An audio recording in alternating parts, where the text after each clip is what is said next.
నమస్తే welcome to TV 999 news. Samsthan Narayanapuram మండల కేంద్రంలో శ్రీ గంగా భవానీ కళ్యాణ మహోత్సవం గంగపుత్ర భవానీ దేవస్థాన్ కమిటీ చైర్మన్ రాసమల్ల పెంటయ్య అధ్యక్షులు రాసమల్ల ఆంజనేయులు, మత్స్య పారిశ్రామిక అధ్యక్షులు బెంగా సైదులు, శాశ్వత సభ్యత్వం కమిటీ సభ్యులు కుప్పు మధుకృష్ణ, బెంగా సత్తిపండు, కుప్పు రాముడు, కీర్తిశేషులు ఘనంగా కళ్యాణం నిర్వహించారు.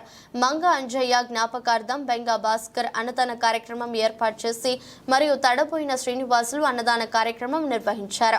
గోడ పత్రికలు బొమ్మన బోయిన రవి, బ్యాడ్జీల దాత are Madhusudan, flower decoration Mungi పెళ్లి నరేష్ భవానీ చేశారు. ఈ కార్యక్రమంలో ఇటుకల గంగరాజు, టి శ్రీనివాసులు, ఉప్పు సత్యనారాయణ, రాసమల్ల యాదయ్య, ఇటుకల భిక్షపతి కుమారులు పాల్గొన్నారు.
గంగా కళ్యాణం